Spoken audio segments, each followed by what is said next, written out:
Olá, amigos. Olá, amigas do Economia e Desenvolvimento. Estamos iniciando o programa desta semana. Já estamos aí na passagem para a segunda metade do mês de setembro, né? E realmente o tempo marcha inexorável e rapidamente. Daqui a pouco estaremos já no fim de 2021 e entraremos 2022, um ano importante, ano de eleições gerais no país. Vamos de imediato ao espaço conversando sobre contabilidade.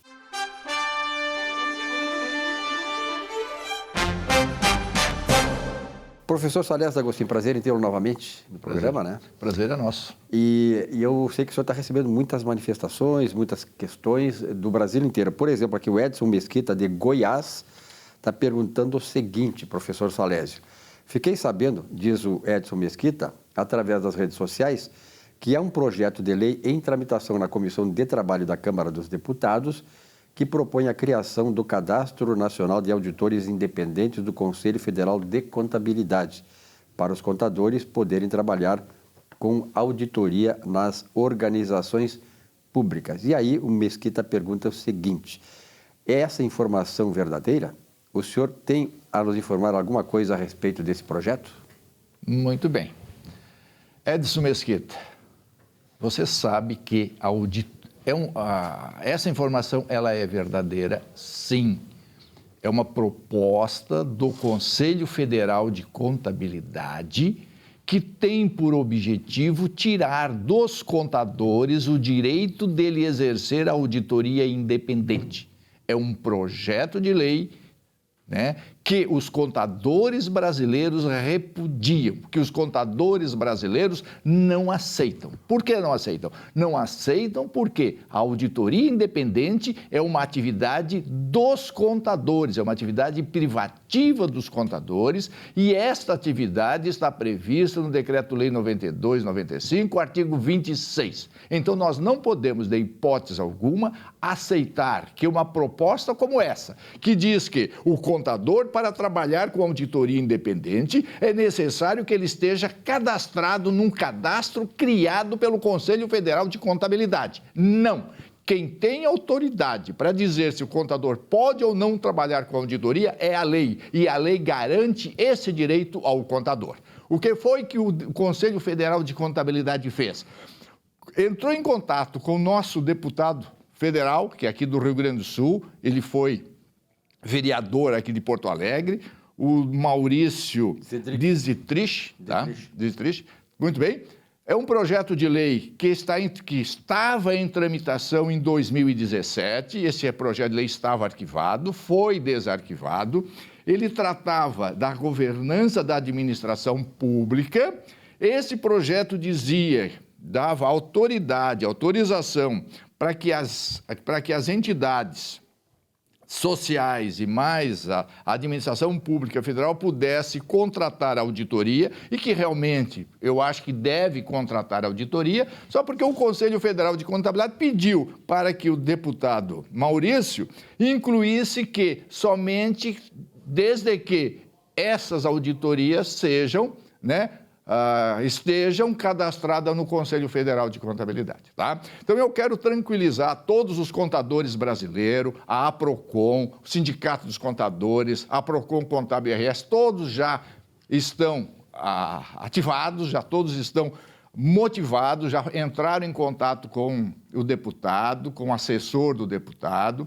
O assessor do deputado nos garantiu que esse projeto vai sair de pauta para o reexame mais apurado. Nós já temos audiência marcada com o deputado federal e nós vamos rediscutir esta matéria. Como eu disse, o Conselho Federal de Contabilidade não tem capacidade e autorização para falar em nome dos contadores. Ele não representa os contadores. O Conselho Federal de Contabilidade, através dos seus conselhos regionais, tem por função fiscalizar o exercício da atividade contábil para que leigos não atuem na área e que isso ele faz muito mal. tá? E que ele não executa isso como deveria executar. Então, ele não pode intervir naquilo que diz respeito às atividades dos contadores, tá? Então, tranquilizo toda a classe dos contadores brasileiros que a Procon Brasil, a Procon RS e o Sindicato dos Contadores e todas as demais entidades brasileiras já tomaram conhecimento, já entraram em contato com o deputado e esse projeto vai ser rediscutido. Quem tem autorização para dizer quem pode ou não fazer auditoria contábil é a lei e não cabe ao Conselho Federal dizer que para fazer auditoria tem que estar cadastrada naquele conselho. Imagine, senhores, se isso for aprovado, o Conselho Federal passa a dizer que esse cadastro tem validade por 1 ano. Ok? E que para validar esse cadastro é necessário que o profissional faça diversos cursos, tá?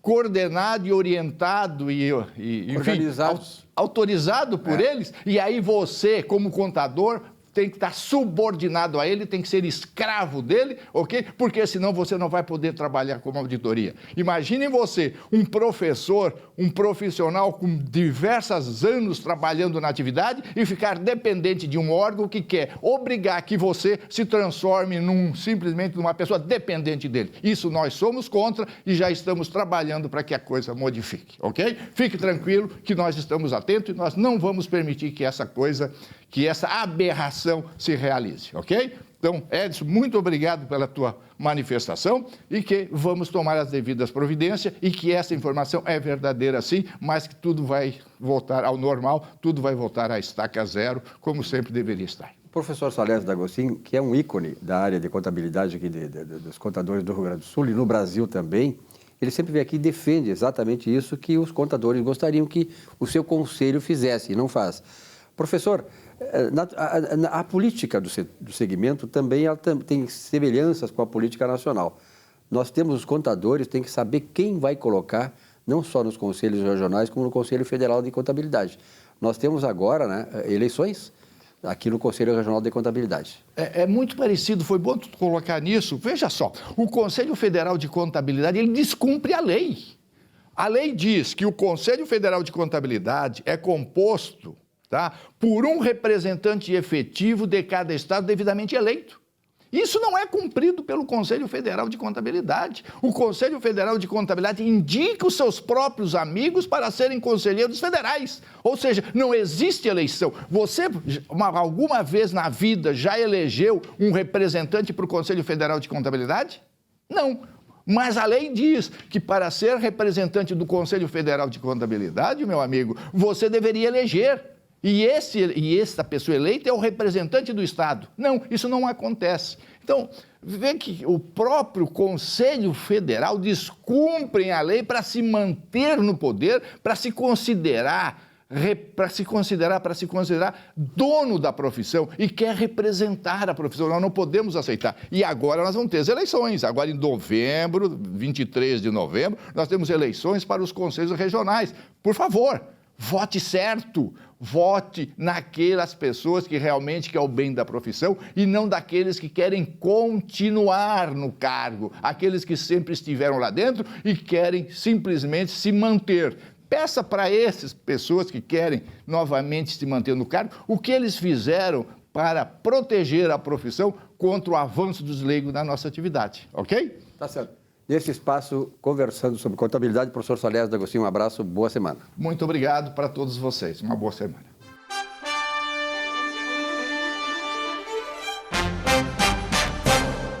Olá, um navio ou uma aeronave só partem quando estiverem prontos o plano de viagem. Isso mesmo, assim é a nossa vida. E somos nós os únicos responsáveis por esse plano. Nada de jogar sobre os outros ou o Estado aquilo que é a obrigação de cada um de nós, construir a sua trajetória nesta vida. Para isso temos de definir o alvo. Nosso objetivo tem que ser claro e objetivo e nos qualificar para alcançá-lo. Precisamos firmar um compromisso inarredável com ele. Sem isso, todo o plano acaba frustrado e nós, enfim, poderemos naufragar definitivamente. Cuidado, use a sua mente, a sua cabeça, não ouça a voz do coração, da emoção. Lembre-se, a cabeça está acima do coração, até na fisiologia do nosso corpo, não é mesmo? Boa semana.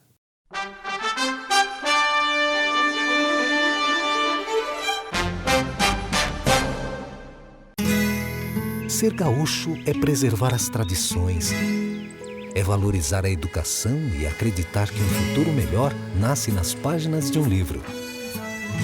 É nossa tradição trabalhar duro. Temos orgulho do suor que escorre do rosto. Ele reconforta a alma e sedimenta uma vida digna. É nossa tradição valorizar o passado para desenvolver o futuro. CMPC Celulose Rio Grandense. Desenvolvimento é a nossa tradição. Um show de humor gaúcho sem palavrão e com muita alegria e interatividade. Zurba Fagundes. Mais de 300 espetáculos no Rio Grande do Sul, Santa Catarina e Paraná, nos melhores palcos do Brasil. 2 vezes finalista no Festival da Mentira de Nova Brécia. Atração no Show do Tom. Programa Silvio Santos e Ana Hickman. Teatro, congressos, encontros, jantares, brigas de casal e bocas livres em geral. Zurba Fagundes. Diversão garantida ou seu mau humor de volta. Contrate esse artista gaúcho antes que ele morra de fome.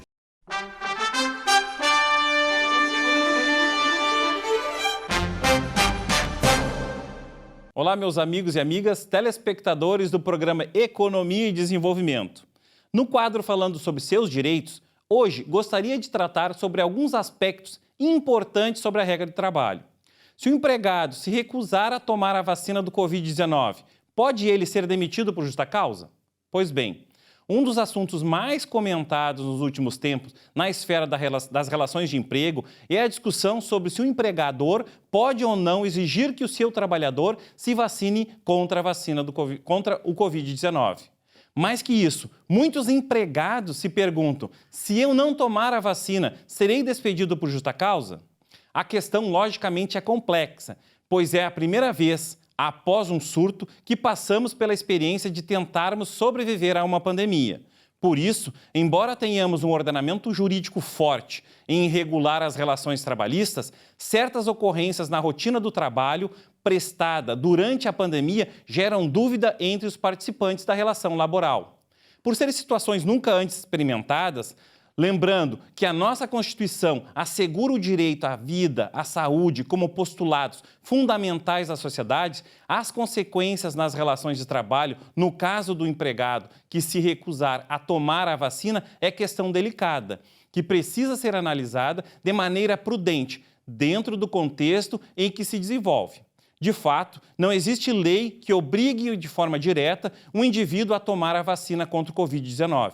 Contudo, até o momento, a Organização Mundial de Saúde sustenta que não existe melhor estratégia de erradicação do Covid-19 senão através da vacinação de toda a população. Uma vez que mais pessoas se vacinarem, menos o vírus se propaga e sofre mutações agravantes. Porém, sabemos que as vacinas que existem no momento não garantem uma imunização completa e duradoura. Assim, quem já se vacinou ainda pode vir a contrair o Covid-19 e transmitir o vírus a outras pessoas, mesmo que em menores chances. Por isso, a pessoa que se recusar a tomar a vacina poderá ser um vetor acentuado de transmissão do vírus, caso contraia a doença, fazendo com que o Covid-19 continue transmitindo entre as pessoas que ainda não tiveram este contato, colocando em risco a sua vida e a vida daqueles que ainda não conseguiram se vacinar. Recentemente, nas decisões, os desembargadores do trabalho ponderam que o interesse particular do empregado não pode prevalecer sobre o interesse coletivo, pois ao deixar de tomar a vacina, o empregado coloca em risco a saúde dos seus colegas e clientes. Atualmente, muitos operadores do direito do trabalho têm firmado posicionamento no sentido de que o empregador tem o dever de proteger o ambiente de trabalho. No caso do empregado que se recusar a tomar a vacina, sem justificativa plausível para isso, seria plenamente cabível a dispensa do trabalhador por justa causa, dado a gravidade da situação sanitária enfrentada. No entanto, uma despedida por justa causa mal executada será revertida judicialmente em despedida sem justa causa, garantindo aí ao funcionário o recebimento do saldo dos salários, dias de trabalho, aviso prévio indenizado, férias proporcionais e as vencidas acrescidas de 1/3 constitucional, 13º salário e o proporcional referente aos 40% sobre o FGTS.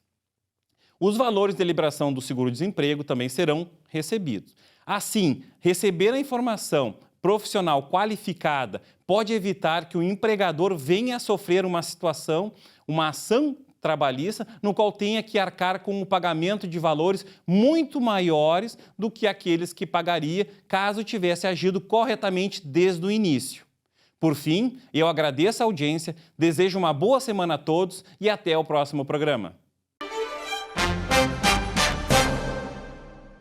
Sejam bem-vindos ao nosso quadro de saúde do programa Economia e Desenvolvimento. Hoje conversando um pouquinho mais com o nosso querido amigo Dr. Everton Zambon, psicólogo com pós-graduação, mestrado e doutorado pela PUC e professor da graduação, foi professor da graduação e pós-graduação da UBRA, da PUC e da Unila Salle, com mais de 25 anos de experiência na área de psicoterapia. Dr. Everton Zambon vem hoje conversar conosco sobre um assunto muito intrigante, que é a questão do suicídio.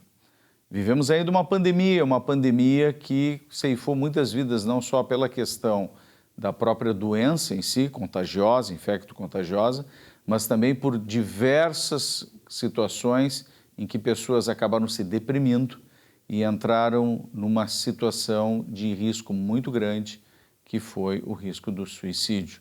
E algumas evoluíram para essas vias de fato. E hoje nós vamos conversar sobre as medidas de prevenção a essa situação, como identificar os sinais, o que fazer, efetivamente como poder ajudar o nosso familiar, o nosso ente querido, a pessoa próxima que a gente possa identificar dentro desse risco. Dr. Everton, é uma satisfação estar aqui hoje conversando com um amigo sobre o nosso Setembro Amarelo. O que é o Setembro Amarelo, Dr. Everton, e qual a importância desse mês? Ok. Marcos, obrigado pelo convite novamente e pela oportunidade de falar de um tema que é bastante nebuloso, eu vou dizer assim, né? Usar essa palavra, porque é um tema que as pessoas não gostam de falar, é um tema pesado, mas ao mesmo tempo a gente já se deu conta, enquanto ciência, de que a gente precisa falar nele para conseguir fazer a prevenção, né? Que é o tema do suicídio. E esse Setembro Amarelo, as pessoas também perguntam, né? Mas por que amarelo? De onde é que surgiu isso, né? Ele surge em 2015 no Brasil, pelas entidades médicas, né? Como o mês da prevenção. Mas ele surge lá em 1994, nos Estados Unidos, com um jovem de 17 anos, que é o Mike Amy, onde ele gostava de mexer com carros e ele pintou o seu carro Mustang de amarelo. Mas naquele mesmo dia ali, dias seguintes, ele se suicidou, um jovem de 17 anos. Puxa. E a partir daí, a família começou a distribuir fitas amarelas e ninguém entendia como um jovem tão bem como ele estava, sem nenhum sinal, sem nenhum sintoma aparente, teria cometido suicídio. Então a família começa a fazer uma campanha pela comunidade e o amarelo fica, né, de alguma forma aí batizado como a cor. O dia 10 de setembro, né, também é o Dia Mundial da Prevenção ao Suicídio no mundo. Nessa semana, então. Nessa semana, né? Então, e isso, daí que vem esse Setembro Amarelo depois, para a gente tentar pensar em prevenção ao suicídio. Alguns dados, assim, que são importantes. A taxa de suicídio no Brasil, né, especificamente no Rio Grande do Sul, infelizmente o Rio Grande do Sul é campeão, né, no Brasil. Chega a ter dados até o dobro de médias de outros estados e a gente chega a 10,2 mortes por 100 mil habitantes. Isso são dados que ainda crescem muito. O Brasil é o 8º lugar no mundo em mortes por suicídio. Entendam, quando eu falo suicídio, a pessoa cometeu o suicídio. É diferente de ideação suicida, da ideia de pensar em cometer o suicídio, né? Porque se sabe que 17% da população mundial já pensou em cometer suicídio. Impressionante esses dados, hein, doutor Everton? 17%. Impressionante. É bastante. Né? Outro dado, 32 pessoas em média cometem suicídio no Brasil. Cometem 32 pessoas por dia. Por dia. Então, é mais mortes do que AIDS e vários tipos de câncer no Brasil. No mundo, uma pessoa a cada 45 segundos comete suicídio. E no Brasil, uma a cada 45 minutos tenta o suicídio. A gente tem uma proporção de uma pessoa consegue cometer o suicídio a cada 20 tentativas, né? Então, isso um pouquinho assim de dados. E, infelizmente, entre os jovens, já é a terceira maior causa de morte entre os jovens aí de 15 a 29 anos de idade. Isso que são dados oficiais. A gente sabe que tem uma subnotificação, a gente sabe que tem muita coisa escondida e que os dados são muito maiores do que esses. Existe um certo tabu ainda, né, doutor Everton, em relação a essa questão. A gente sabe que é uma situação devastadora para as famílias, né? Mas como é que a gente pode trabalhar essa questão desse tabu e falar um pouco mais sobre isso, doutor Everton? E isso é a importância de momentos como esse, né, doutor Marcos? Porque são segredos de família, né? Muitas vezes a gente escuta assim, aquele tio teve um acidente de carro, uma doença rápida. Não, às vezes é um suicídio. Mas são grandes segredos de família. A melhor forma é conversar abertamente sobre isso, é prevenir, é procurar ajuda especializada, né? Procurar o seu médico, psicoterapeuta, psiquiatras, psicólogos. Normalmente, no momento do suicídio, a pessoa que tenta o suicídio ou está com a ideia do suicídio, se faz necessário muitas vezes uma internação, né? Que a pessoa está num momento mais vulnerável, de maior fragilidade, e aí precisa ser internada para proteção da vida, tomar medicação até ela conseguir levantar e conseguir aí, a partir da psicoterapia, da medicação, começar a tomar outras decisões na vida. Olha só que interessante, Marcos. A gente sabe que quem já tentou o suicídio, ele pode tentar novamente. A chance é muito grande. 45% dos suicidas buscaram ajuda 30 dias antes.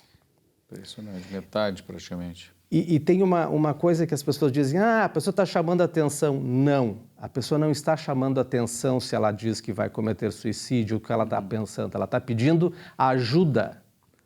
E a gente não pode deixar passar em branco isso aí. Normalmente, o suicídio está alinhado com uma doença psiquiátrica não tratada. Quais, principalmente? Bipolaridade, depressão, uso abusivo de álcool, drogas, que são as principais. Então, essas doenças não tratadas levam às tentativas de suicídio. Tem uma pesquisa muito interessante no Canadá, né, que considera um país multicultural, né, que tem imigração de vários países, então a gente pode sustentar que é um país equilibrado do ponto de vista de várias culturas. E uma pesquisa muito interessante sobre suicídio, que eles colocam que 95% das pessoas que tentaram suicídio, elas tinham como base uma doença psiquiátrica que não foi tratada.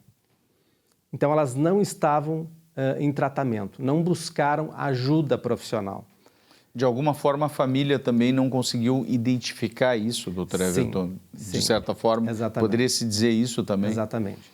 E essa é a principal culpa que as famílias carregam, né? Porque não é fácil a identificação.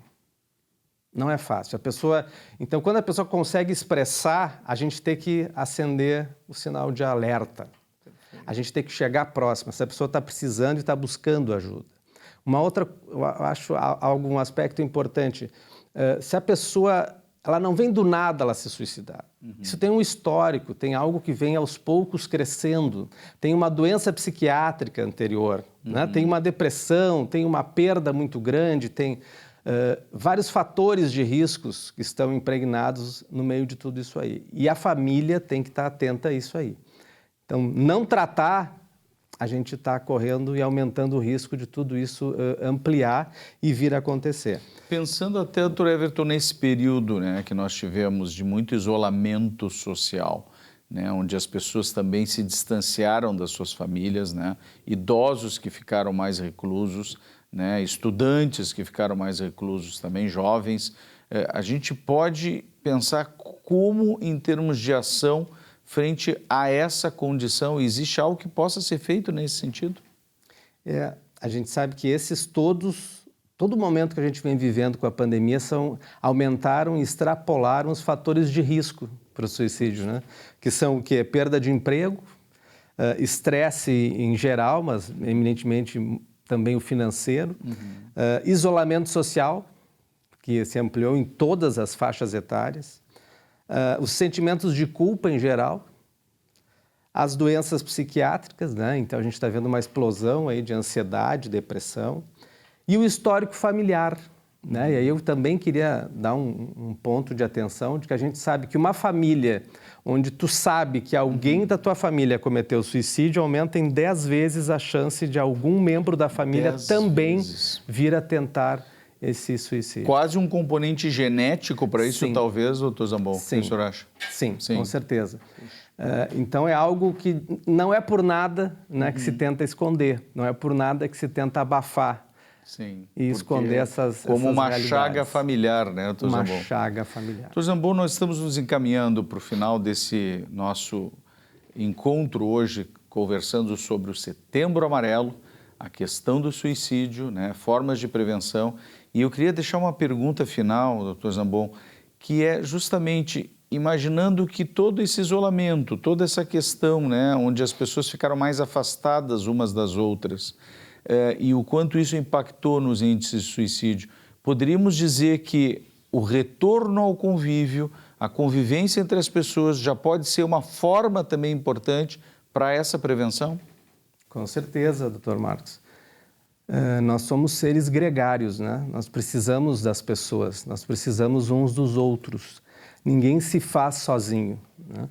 E essa experiência que nós tivemos agora, eu acho que ela validou muito, né, essa esperança de que a gente precisa dos outros, a gente vai sempre precisar que alguém possa estar nos auxiliando e que a gente possa também estar na posição de auxiliar, né?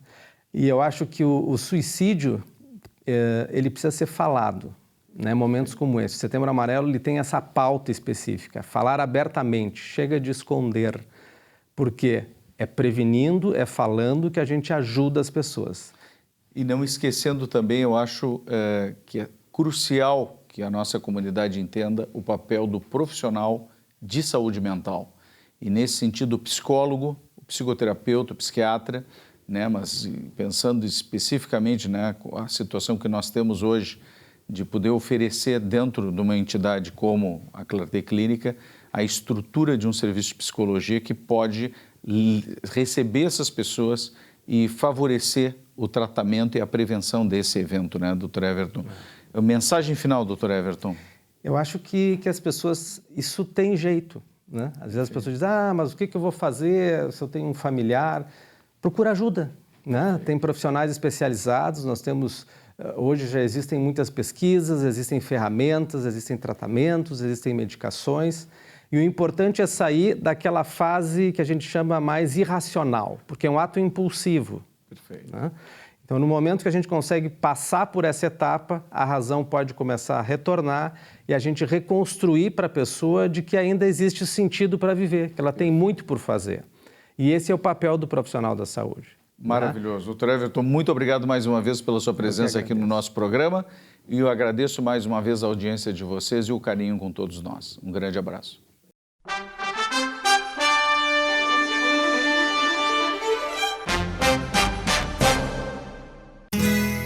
Ser gaúcho é preservar as tradições, é valorizar a educação e acreditar que um futuro melhor nasce nas páginas de um livro. É nossa tradição trabalhar duro. Temos orgulho do suor que escorre do rosto. Ele reconforta a alma e sedimenta uma vida digna. É nossa tradição valorizar o passado para desenvolver o futuro. CMPC Celulose Rio Grandense. Desenvolvimento é a nossa tradição.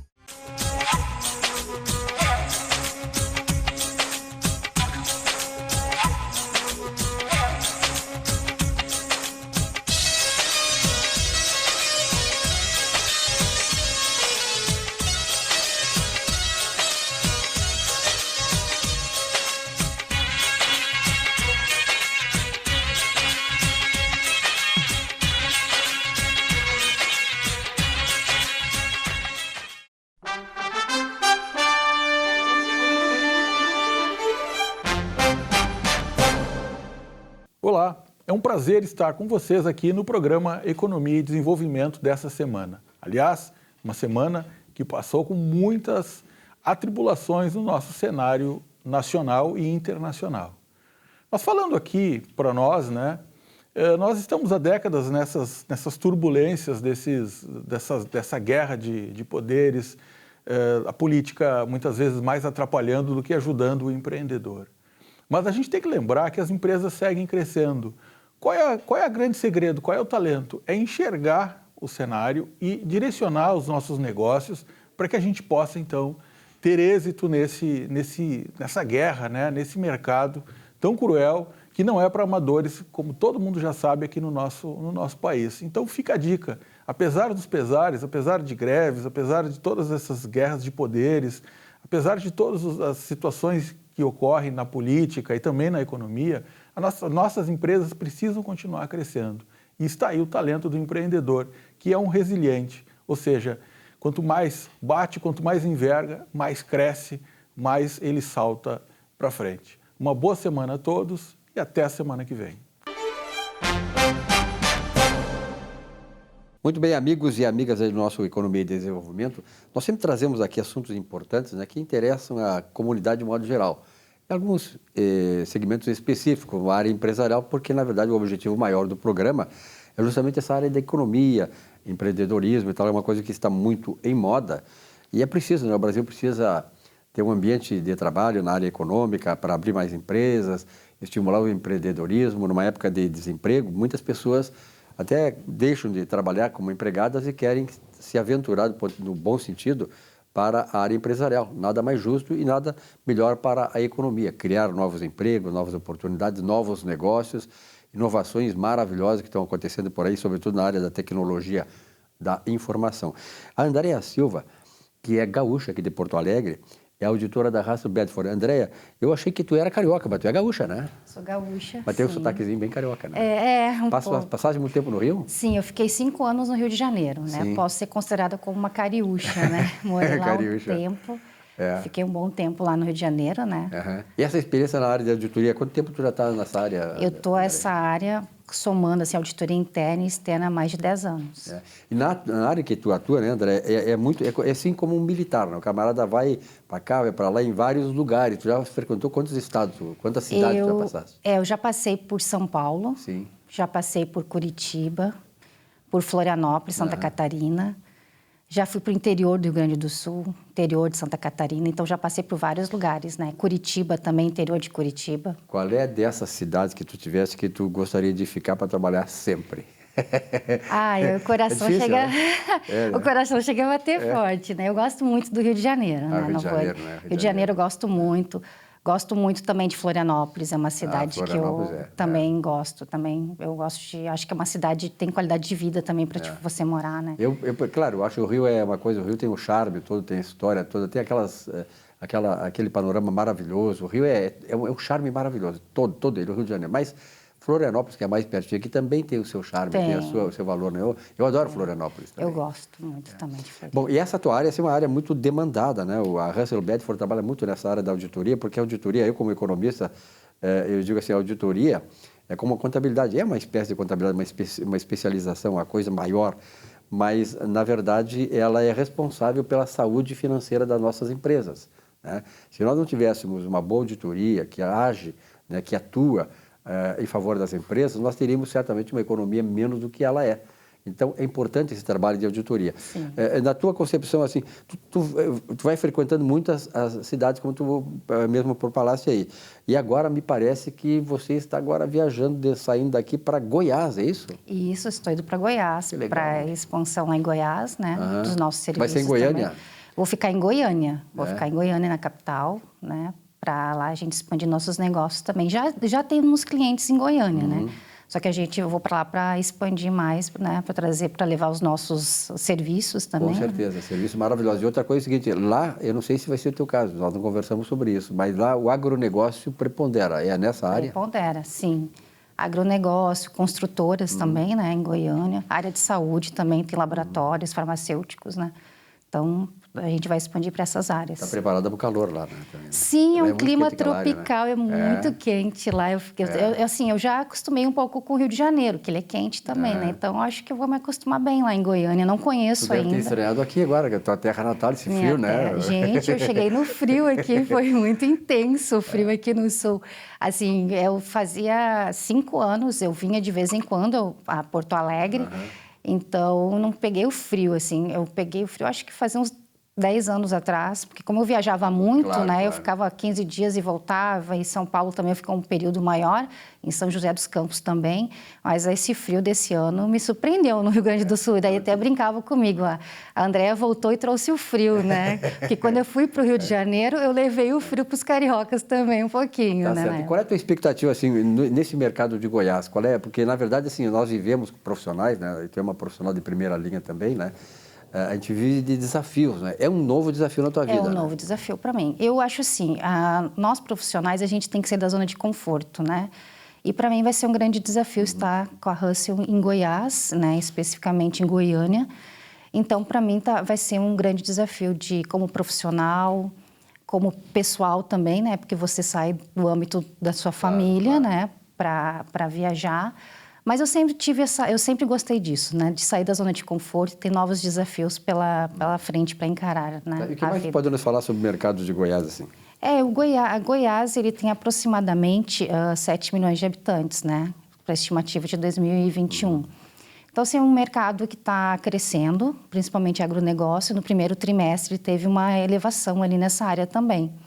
Então, eu vejo que a gente vai poder, nesse ambiente lá de Goiás, fazer um grande trabalho de levar os nossos serviços, principalmente a área de treinamentos, né? Eu tenho uma especialidade na área de cooperativas de crédito também. Então, acho que a gente vai poder ampliar mais a nossa carteira de clientes, né? Porque nós já temos clientes em Goiás, a gente já está atuando. Então, acho que isso é importante. Tu trabalhaste na área de cooperativas aqui no Rio Grande do Sul? Sim, trabalhei em Central aqui no Rio Grande do Sul. Porque o setor de cooperativa, quando eu comecei na minha profissão como economista e como jornalista, a gente atuava muito aqui tinha a Fecotrigo, a Central Sul, enfim, todas as grandes cooperativas, Federação de Cooperativas, e o Rio Grande do Sul sempre foi um estado exportador, né, da questão cooperativista. Lá em Goiás, lá em Goiânia, e em Goiás, sobretudo, aquelas cidades ali naquele central do sul aí, no centro do país, lá existem muitos gaúchos também, né? Muitas cooperativas que se originaram daqui, né? Sim, tem muito gaúcho em Goiânia. Tem Goiânia, Goiás ali, tem muitas cooperativas também, né?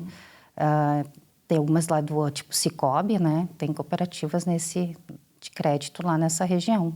As cooperativas de crédito, elas exercem um papel importante, né? Porque, na verdade, assim, eu me lembro que lá no começo não havia cooperativas de crédito, elas passaram a serem criadas na década de 70, final da década de 70, pelo menos aqui que eu tenha conhecimento, e elas têm um papel importante porque o crédito é fundamental no setor de desenvolvimento, não é isso? Sim, o crédito e também o cooperado, ele é tipo o dono da cooperativa, né? Ele participa com capital. Ele se sente dono, né? Ele se sente dono isso da é cooperativa, isso é muito importante, porque ele participa, ele tem distribuição de sobras, então ele se sente dono da cooperativa, faz parte da cooperativa, né? Diferente. A Andréa falou a distribuição de sobras, né? O cooperativismo, para fugir naquela questão do lucro e tal, né? Que o lucro foi muito mal visto durante muitos anos, desde a Idade Média, mas ela falou em sobra. Então, o setor cooperativista, ele não usa lucro, ele usa sobras, né? Isso mesmo. Mas, na verdade, não deixa de ser um lucro. Quer dizer, as cooperativas bem administradas, e sobretudo aquelas que têm uma assessoria como a Hasselblad fornece, elas, naturalmente, elas não têm prejuízo, elas têm sempre acumulação de sobras. E essas sobras, e isso é importante, né? Essa participação do associado, porque ele sabe se o que ele fizer com eficiência, a eficiência essa vai dar retorno para ele também. Com certeza. E ele faz parte, ele tem as assembleias também, né, nas cooperativas. Sim, tem voz ativa também. Ele tem voz ativa, isso mesmo, que é importante, né, estar no meio do cooperativismo, tem os princípios também regidos pelo cooperativismo, que é a responsabilidade social, um dos princípios, né, equidade. Então, é importante isso para você fazer parte de uma cooperativa. Tem o estatuto que rege. Então, tu fica mais participativo, vamos dizer assim, dentro das cooperativas de crédito.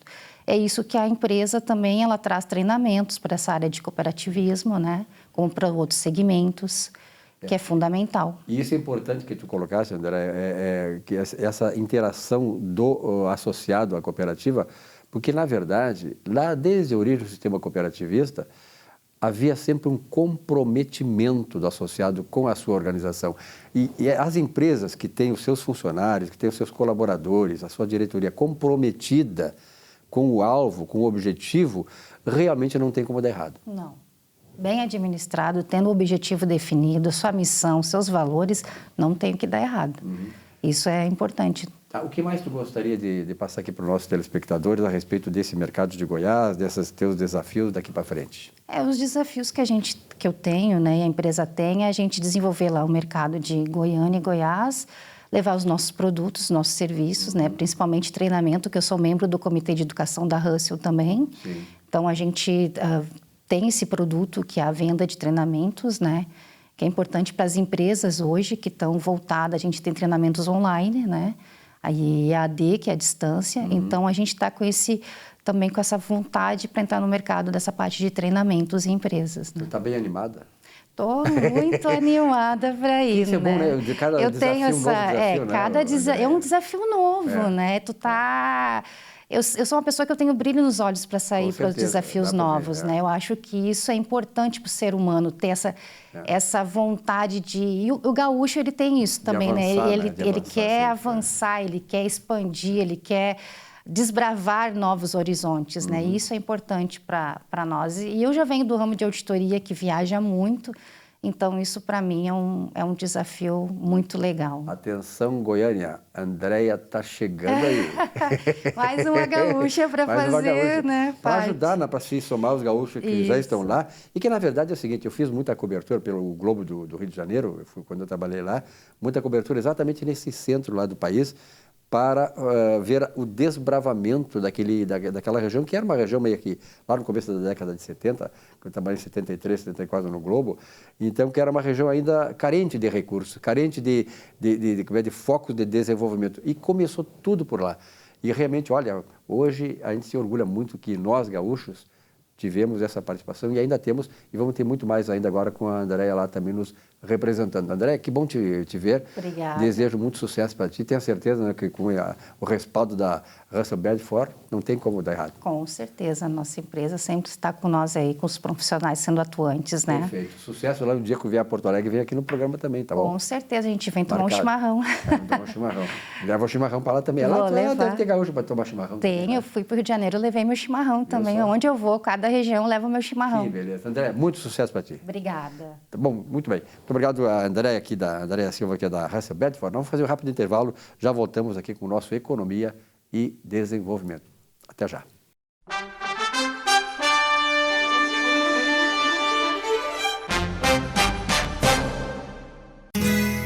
Ser gaúcho é preservar as tradições, é valorizar a educação e acreditar que um futuro melhor nasce nas páginas de um livro.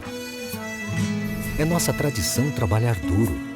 Temos orgulho do suor que escorre do rosto. Ele reconforta a alma e sedimenta uma vida digna. É nossa tradição valorizar o passado para desenvolver o futuro. CMPC Celulose Rio Grandense. Desenvolvimento é a nossa tradição. Um show de humor gaúcho sem padrão e com muita alegria e interatividade. Zurba Fagundes. Mais de 300 espetáculos no Rio Grande do Sul, Santa Catarina e Paraná, nos melhores palcos do Brasil. 2 vezes finalista no Festival da Mentira de Nova Brécia. Atração no Show do Tom. Programa Silvio Santos e Ana Hickman. Teatro, congressos, encontros, jantares, brigas de casal e bocas livres em geral. Zurba Fagundes. Diversão garantida ou seu mau humor de volta. Contrate esse artista gaúcho antes que ele morra de fome.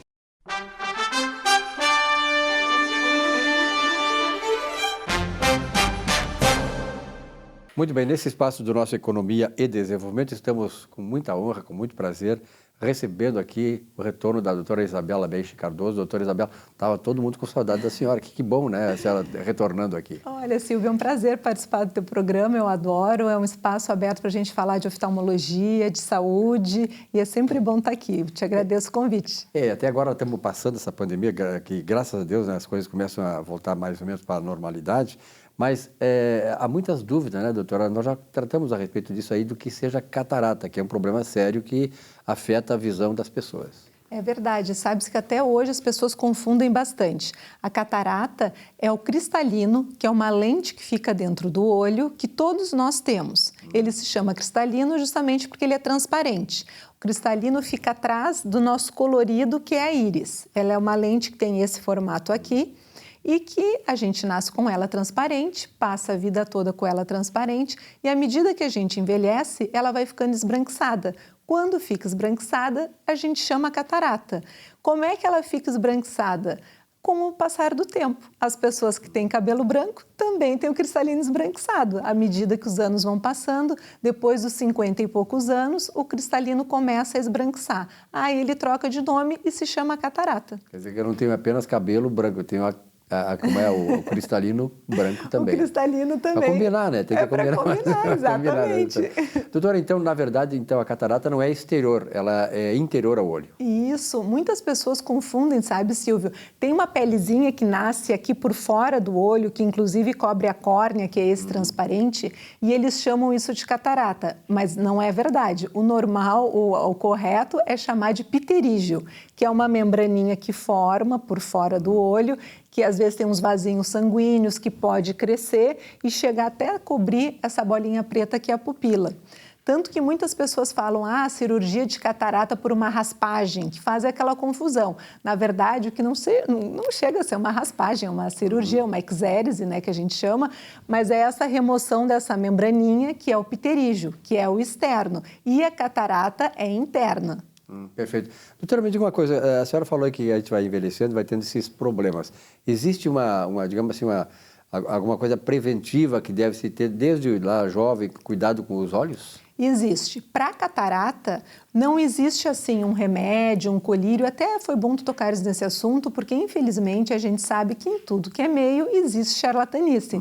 E na medicina também não é diferente. Eu não digo nem assim por médicos, mas por pessoas que inventam colírios que previnem a catarata. Isso eu queria dizer que não existe nenhum colírio que a pessoa vai pingar e vai evitar de ter catarata.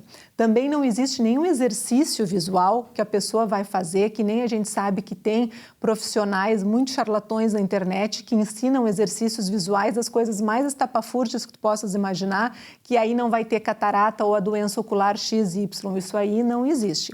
A catarata faz parte de um envelhecimento natural do olho e todas as pessoas vão ter. Mas respondendo à tua pergunta, existem sim coisas que a gente pode fazer como uma prevenção para a gente ter sempre uma visão boa. Entre elas, quais são? A gente comer comidas, vegetais e frutas que são ricos em vitamina A. Todo mundo fala, coelho gosta de cenoura e cenoura é rica em vitamina A e o coelho tem bom olho, a gente fica mexendo com as crianças. A cenoura tem bastante vitamina A, vegetais escuros como brócolis, couve também tem bastante vitamina A. Isso ajuda, porque essa vitamina A é bastante utilizada lá pela retina, que é a camada mais interna do olho. Outra coisa muito importante é que as pessoas devem usar óculos escuros, mas não qualquer óculos escuro, óculos de camelô, óculos escuros que tenham um filtro ultravioleta. Porque essa luz ultravioleta, quando absorvida em excesso lá pela retina, pode acelerar doenças e degenerações. Isso, digamos que seria o principal. E outra coisa que também está muito em moda ultimamente, eu tenho visto várias campanhas, felizmente, é não coçar os olhos. Aquilo que as pessoas fazem assim, de coçar assim, de apertar o olho, isso aí também a gente não deve fazer. Por quê? A retina, que é a camada mais de dentro, ela é muito fininha. Se a pessoa esfrega o olho forte, ela pode até levar a uma rasgadura, que a gente chama uma rotura, ou até um descolamento da retina. É uma coisa grave, né? Alô, Silvio, eu também faço de vez em quando. Às vezes a gente coça e quanto mais coça, mais vontade de coçar dá, né? Isso verdade. Acontece com todo mundo, né? Doutora, que outros cuidados, por exemplo, nós estamos num processo todo que a pandemia acabou agravando, que é da utilização do computador pelas crianças, né? Isso. Até que ponto isso compromete a visão? Foi excelente tu tocar nesse assunto, porque isso realmente é o que tu falou, compromete a visão. Hoje a gente está tendo no mundo o que a gente chama de epidemia de miopia. E essa epidemia, ela não veio à toa. Por que está cada vez mais crianças sendo míopes? Porque elas passam cada vez mais horas do seu dia na frente do computador. No celular. Ou no celular, ou no tablet, ou em joguinhos. Quando a criança fica focando perto, que isso aqui é uma distância perto de leitura, em torno de 30 a 40 centímetros, a gente faz uma convergência, ou seja, os dois olhos envesgam para fazer o foco aqui perto. E isso modifica a contração de um músculo que a gente tem dentro do olho. De tanto passar o dia inteiro, muitas horas por dia, focando perto, esse músculo se contraindo, isso leva o olho a ser míope. Então, as crianças pequenas, elas não devem ser expostas a esses dispositivos.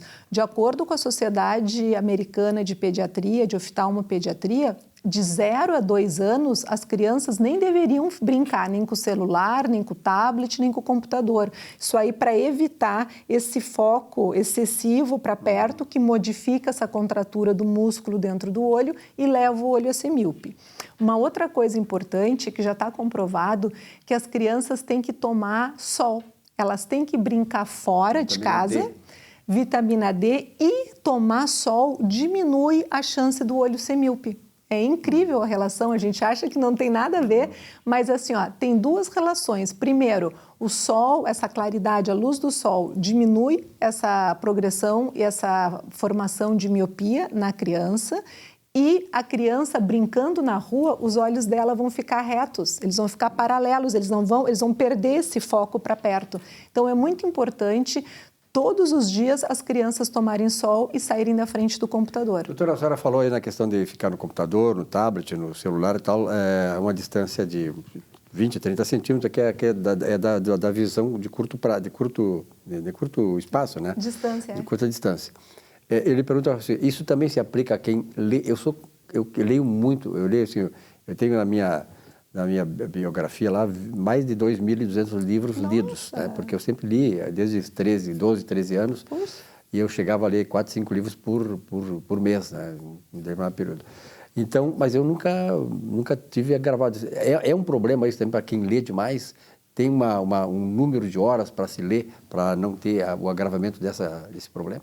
Passada essa idade de criança, até 10 anos, não. Até para as crianças, esse foco todo excessivo para ler tanto no livro como na tela, só que na tela é pior ainda porque ainda tem a luz, né, que vem da tela. Mas na idade adulta, não. A distância confortável é essa aqui, uns 30, 40 centímetros. O que a gente tem que cuidar e os pais têm que estarem atentos é as crianças que querem ler muito pertinho, que quase grudam o caderno no nariz, pode ser um sinal de falta de visão. Bom, vamos falar um pouquinho agora, vamos ampliar um pouquinho a nossa questão, que é a questão da pandemia. Nós sabemos, e que muitos médicos têm desfilado aqui no programa, nossos parceiros como a senhora, e também feito alerta, né, das questões que ficaram para trás, ou seja, gente que não foi ao médico, não fez consulta, não fez tais procedimentos por causa da pandemia. Como é que a senhora vê esse quadro, como é que passou essa fase? Isso aí... Você já passou, né? Felizmente passou, acho que o movimento voltou ao normal. Mas, infelizmente, foi um problema grave que aconteceu, por quê? Assim como na oftalmologia, nas outras especialidades, a gente tem doenças crônicas que acompanham a pessoa para o resto da vida. No momento em que ela para o tratamento, o que acontece? A doença segue o seu curso natural, que é piorar. Nenhuma doença, uma vez instalada, a pessoa para de tratar, ela fica boa espontaneamente, exceto assim uma virose que é autolimitada, mas as doenças dos olhos, não. Então, assim, pessoas que têm glaucoma, que é a pressão alta nos olhos, que tem retinopatia diabética, que é quando a pessoa tem diabetes e o diabetes atacou a retina, que é o fundo do olho. Ou que tem degeneração macular, que é uma doença relacionada à idade, pessoas de mais de 60 anos que têm, elas fazem um tratamento crônico. A pessoa com glaucoma, ela pinga colírio todo dia ou, se necessário, fez um raio laser ou até uma cirurgia. Mas a grande maioria dos pacientes pinga o colírio.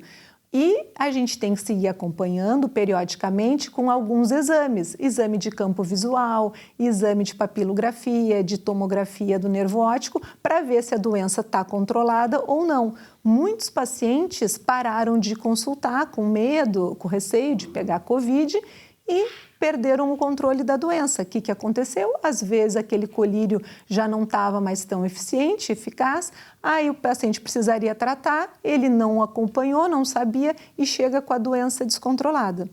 Outros pacientes, aqueles com diabetes, há muitos, infelizmente, com essa função de ficar em casa, deixaram de fazer exercício, deixaram de ir na academia, deixaram de se exercitar, de gastar calorias. O que aconteceu? O diabetes piorou, porque a glicemia, que é o açúcar no sangue, subiu, a pessoa ficar mais tempo em casa. A glicemia, que é o açúcar ficando mais alto, a diabetes em todo o corpo da pessoa piora e no olho não é diferente. Começa a afetar a retina, causando vazamentos de gordura, vazamentos de sangue, pequenas ou grandes hemorragias, adiantando a catarata.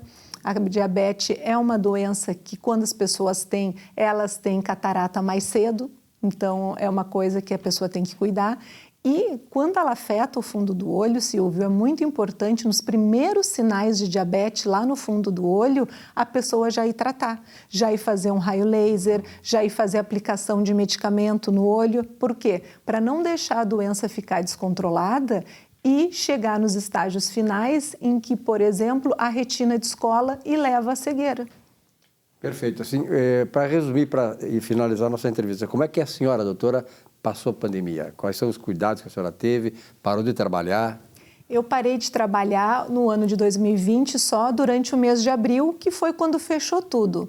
Depois, em maio de 2020, nós reabrimos a clínica e seguimos atendendo normalmente. Nós temos o álcool gel na recepção, álcool gel no corredor do meu consultório. Até o fim do ano, até o começo desse ano, eu estava usando Propés, todos os pacientes colocavam Propés para entrar no consultório e aquela coisa de lavagem de mãos. E todos os pacientes, antes deles encostarem nos aparelhos, a gente passa álcool.